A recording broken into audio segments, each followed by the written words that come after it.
Pocos dominicanos conocen del impacto de la presencia en esta isla de un botánico sueco que vino hace 100 años para empezar el trabajo de catalogación de la flora de la Hispaniola. Ese hombre, Eric Leonard Ekman, el mundo científico dominicano está celebrando ese centenario y agradecemos profundamente la presencia de Milcíades Mejía de la Academia de Ciencias de la República Dominicana, por demás botánico, para que nos diga cuál es el impacto, Milcíades, del trabajo científico de Ekman en la Hispaniola completa. Muy buenas noches, gracias por darnos la oportunidad. Son varias fechas que se conmemoran el 133 aniversario de su nacimiento y los 100 años de haberse doctorado en ciencias de la botánica y también los 100 años de él haber llegado al Caribe. Un trabajo extraordinario, como se pudo ver, pero el impacto todavía de los trabajos de Ekman sigue siendo trascendentes, porque en solo 17 años de duros trabajos en aquellas épocas de principios del siglo, tanto en Cuba como de la República Dominicana, descubrir 2.000 especies de plantas nuevas para las ciencias y 55 géneros de plantas es un trabajo extraordinario y un trabajo que no lo va a igualar nadie, debido a que ya la mayoría de las plantas del Caribe han estado catalogadas. Tú sabes, se calculan unos 6.000 especies endémicas del Caribe y de ellas, haber Ekman descubierto 2.000. Es la tercera parte del trabajo de catalogación de las plantas. O sea que es un trabajo extraordinario y que para hacer cualquier trabajo botánico en el Caribe, las colecciones de Ekman son referencias obligadas. Fue un trabajo no solamente desde el punto de vista del descubrimiento de la flora, él trabajó mucho también en la ornitología. Ornitólogos famosos como James Bond lo acompañó a varias excursiones a las altas montañas del Caribe. La mayoría de la gente no sabe que por ese ornitólogo se llama James Bond, el agente 007, pero es así. Es así. James Bond nació en Filadelfia, Estados Unidos, pero desde pequeño fue a Inglaterra. Sí, y se encontró con Ian Fleming, lo rescató por ahí, lo convirtió en ese agente famoso Pero el trabajo de Ekman, el ciudadano común, cuando tú dices que catalogó más de 2.000 especies, de las especies de la Hispaniola, ¿qué es catalogar una planta y para qué sirve que ese catálogo exista? Fíjate, para catalogar una planta hay que bautizarla como uno bautiza a un hijo, pero para uno bautizar una planta tiene que hacer estudios rigurosos. Primero hay que colectar la planta en el ambiente, después que uno colecta la planta tiene que consultarla con las otras colecciones que se han hecho en el país, en el Caribe y a veces en algunas regiones del planeta. Y eso lo va a usted llevando a la determinación de que se trata de una especie nueva para la ciencia. Entonces ya cuando uno sabe que es una especie nueva, realmente tiene que publicarse en una revista especializada en botánica y que es reconocida internacionalmente.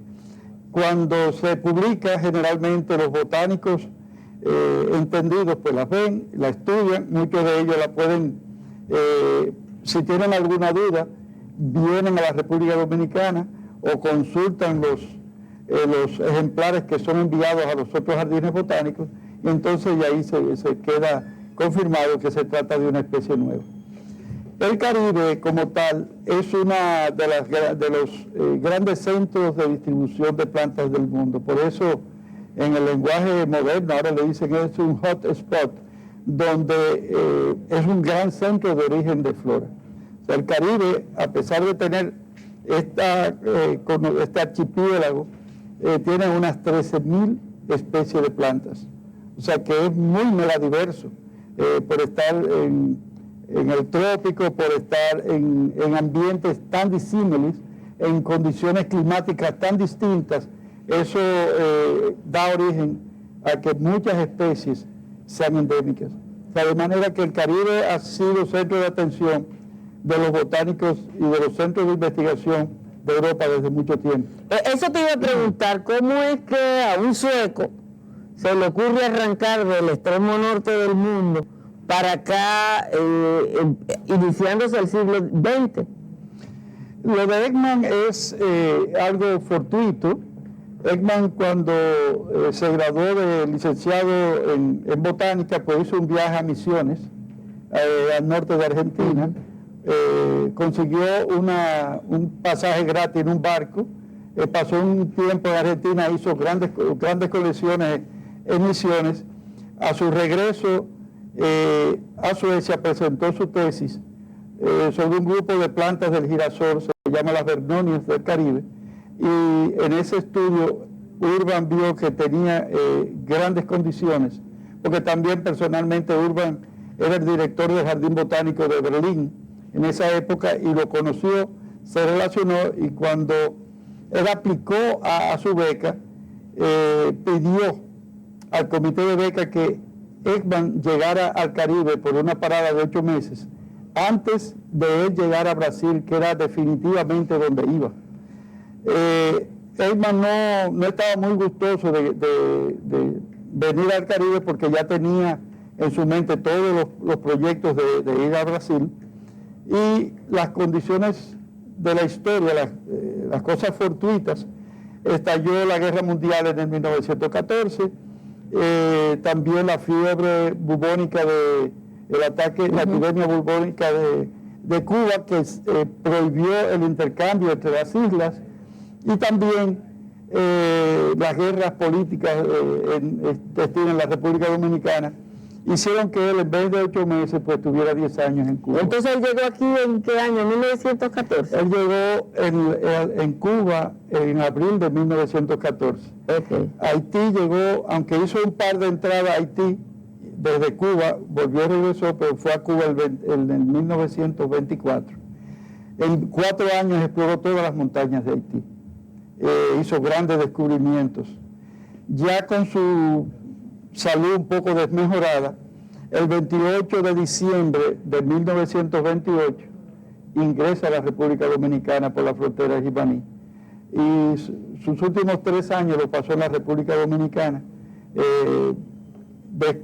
Visitó las elevaciones más grandes del Caribe, como el Pico Duarte, la Pelona, el Pico del Gallo, el Alto Bandera, el Pico Tetero de Mejía. O sea, todas esas montañas él las caminó y corrigió las elevaciones. O sea, él precisó la elevación del Pico Duarte, la hizo con una precisión increíble, a pesar de tener un altímetro aneroide que tenía que ser corregido y calibrado.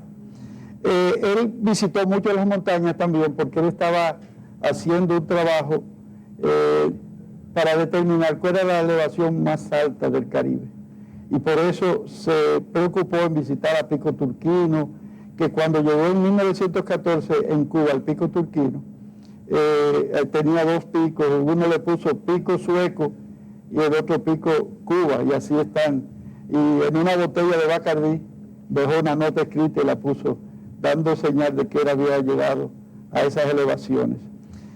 También visitó el Pico Duarte y lo publicó, todas esas andanzas la publicó en un trabajo que le llamó En busca del Monte Tina, que era la creencia que se tenía en la República Dominicana de que el pico más alto era el Monte Tina, y en realidad él pudo determinar que no era el Monte Tina, sino el Pico Duarte y la Pelona. Cuando un botánico a principios del siglo pasado viene a la Hispaniola, ¿dónde vive? ¿Cómo se comunica? ¿Cómo se transporta? ¿A dónde se queda Ekman en esos años que estuvo en República Dominicana? Es muy interesante. Ekman pasó el ciclón Salcenón acá, y es bueno como él explica, dice en una de sus notas, dice: ya basta de lamentos, el pueblo dominicano es muy trabajador y en poco tiempo eso quedará superado. Es un hombre con una visión y con un espíritu indomable. Ekman vivía se acogía a las atenciones de los campesinos. Generalmente en las montañas él tenía una hamaca, una pequeña capa, donde le tomaba la noche, ahí se quedaba, porque él tenía la práctica de no caminar de noche, porque de caminar de noche le impedía ir viendo otras cosas nuevas, y pernoctaba debajo de los árboles o debajo de algunos, tendía su pequeña hamaca, le tiraba ramas. O sea, era un hombre que vivía prácticamente intemperie.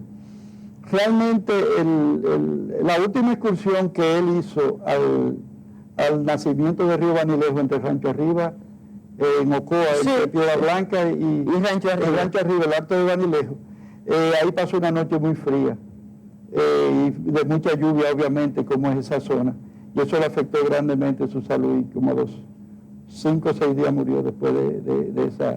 Pero él vivía con los campesinos. En Ocoa yo estudié bien todo el itinerario. Él llegó en febrero de 1929 a Ocoa, era buscando el tetero de Mejía, porque era de esas partes.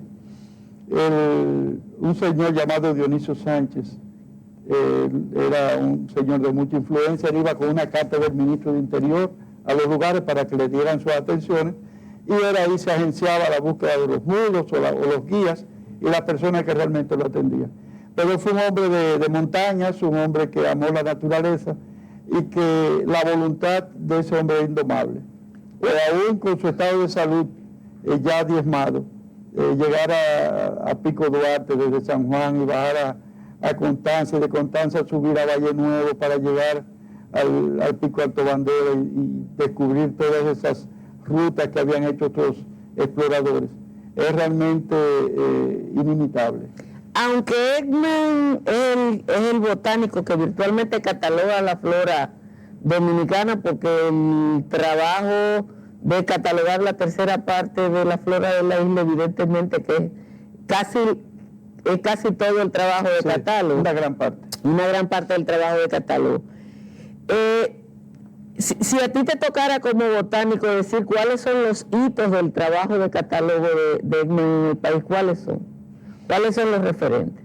Mira, yo te diría que el trabajo de Ekman en toda la región del Caribe es inigualable por lo que tú planteas. Nosotros tenemos alrededor de 2.050 especies endémicas en la isla española, y de 2.050 especies él cataloga 1.000, o sea, tenemos el 50% de su trabajo. Hay otros botánicos como el doctor Yoyer, que catalogó unas 200 o 250 especies. Está el doctor Jiménez, el doctor Moscoso, sí. El padre Miguel Fuertes, o sea que hay, el doctor Zanoni hizo grandes trabajos. Y la generación de botánicos jóvenes pues han seguido esos pasos y han ido también descubriendo especies nuevas, porque la isla nuestra, como ustedes bien la catalogaron en un video bellísimo, es un continente en miniatura y es realidad. O sea, en cualquiera de estos recónditos lugares todavía se esconden especies nuevas para la ciencia. Y por eso el gran interés, la prédica de nosotros de conservar cualquier relicto de vegetación que quede, porque no sabemos qué secreto tiene la naturaleza ahí para la ciencia y qué puede significar en el futuro para que las presentes y futuras generaciones puedan disfrutar de un material genético que no se conoce, que no se ha estudiado y que no se sabe qué potencial podía tener. ¿Dónde están los catálogos? ¿Dónde está el trabajo del catálogo de Ekman? Están en el Museo de Historia Natural de Estocolmo, porque como él era el colector, enviaba el primer juego a Estocolmo. El segundo juego lo enviaba a Berlín, porque ahí estaba su profesor Ignacio Urban.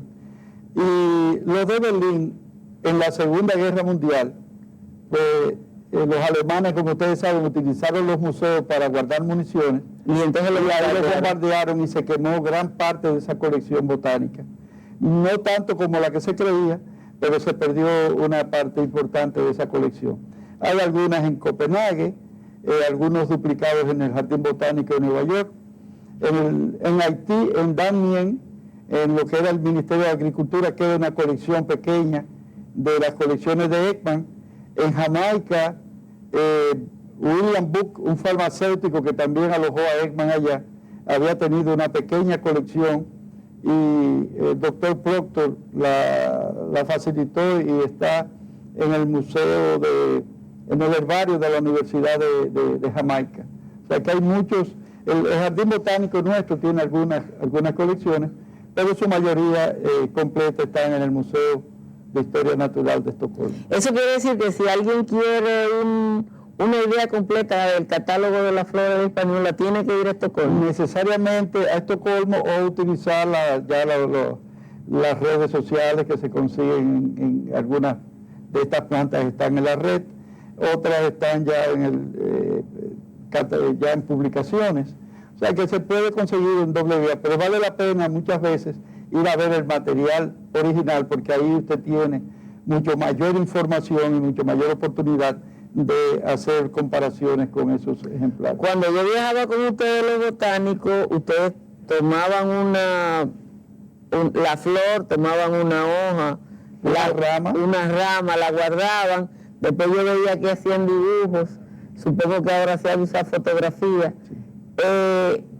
Las ilustraciones todavía se hacen porque el ojo del dibujante te puede resaltar algunas características que son muy importantes a la hora de uno determinar la diferencia entre una planta y la otra, entre una especie y otra, y entonces es muy importante tener el ojo del dibujante. Cuando el científico le dice, mira, resáltame este X caracteres para yo poder manifestarlo en la descripción. O sea, de manera que es siempre la identificación de las plantas se hace en base a eliminación de caracteres o a comparación de caracteres. Las hojas, las flores, los frutos, la posición del fruto, la forma de los pétalos. O sea, que hay una serie de caracteres que son definitorios a la hora de uno identificar o nombrar una planta. En las investigaciones sobre el paso de Ekman por la Hispaniola, ¿han podido ustedes, porque en ninguno de los materiales que yo he visto aparece eso, quién lo recibió en República Dominicana, cómo lo recibía la generalidad de la población? Porque, por ejemplo, yo no me imagino a un sueco más arriba, en el Tetero de Mejía, en 1920. Sí. Él hablaba muy bien el español, te hablaba obviamente el sueco, alemán, francés, o sea, te dominaba esos idiomas y tenía una gran facilidad de compenetrarse con los campesinos. En una oportunidad cuando él hizo su excursión de San Juan al Pico Duarte, estuvo casi un mes y no se sabía de él ninguna información, y el consulado de Dinamarca, porque Suecia no tenía, que lo representaba era el consulado de Dinamarca, se preocupó mucho y en ese momento le avisaron a todos los alcaldes, le hicieron una descripción de que si lo veían, que por favor que dieran noticia aquí a la policía, al interior de policía, a las autoridades, porque esa persona era extranjera y se creía que estaba perdido. Y creo que bajando por Peralta de Asua, un campesino, un alcalde lo vio, dice, este debe ser la persona. Y le preguntó, le dice, mire, usted está muy preocupado por usted, porque usted se da por perdido desde hace un mes. Dice, yo en el bosque nunca me pierdo, ahora voy para allá. Esa fue la respuesta que le dio. ¿Cuáles eran las comunicaciones? Porque otro elemento que... Las comunicaciones eran rápidas. Yo me asombré cuando él le enviaban las cartas aquí al consulado de Dinamarca y le enviaban a los otros lugares. Y vi algunas comunicaciones que tuvo con James Bond o con Lehman o con Samuelson, que era otro de los intendentes y a veces en menos de 15 días tenía respuesta una y otra. Cuando murió su madre, pues también él se enteró y pudo contestar en un lapso de 15 o 20 días. Obviamente, cuando él estaba en el campo, pues tardaba mucho porque su vida más se la pasó en el campo. Y son muchas las anécdotas de Eric Leonard Ekman viene de qué edad la Hispaniola, tenía 30 años más o menos. 31 años, porque él es de 1883 al 14. O sea que virtualmente le dedica la vida a la hispanidad. La vida entera. Fueron 17 años que una persona joven, como ustedes lo vieron en el video, cuando se graduó, justamente esa foto en la Academia de Ciencias le hizo un busto, porque había una deuda de la comunidad científica de Cuba, de Haití, de la República Dominicana con ese eminente botánico. Y todos los compañeros de estudio de él se hicieron doctor o se hicieron miembros prominentes de la Academia de Suecia, la Academia de Ciencias. Y entonces esa deuda teníamos nosotros, y el consejo directivo de nuestra academia, en su reunión de julio de este año, pues aprobó unánimemente otorgarle la membresía póstuma a Leonard Ekman como un acto de justicia a un botánico, a un científico que hizo todo lo que hizo en la República Dominicana y entregó su vida. El doctor Moscoso, en su libro de la flora, hace unos comentarios y dice que fue un mártir de las ciencias que tenemos aquí en la República Dominicana.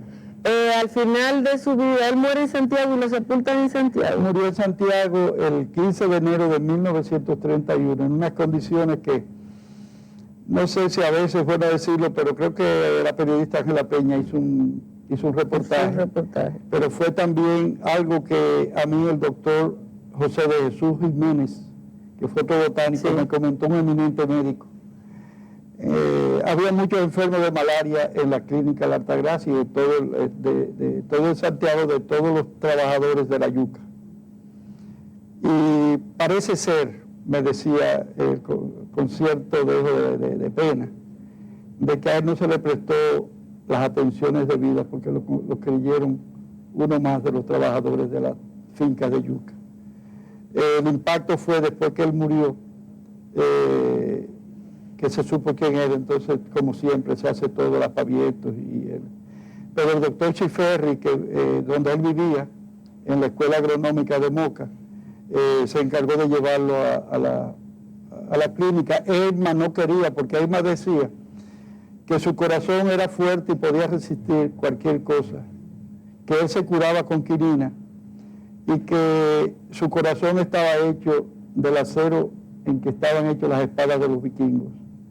O sea, que tenía una resistencia a ir a los médicos, pero esa vez ya cuando fue, estaba muy, muy afectado ya de la fiebre. Y convulsionó, y a las 5 de la mañana del 15 de enero de 1931, un fulminante ataque al corazón, producto de la fiebre, le quitó la vida a ese eminente botánico.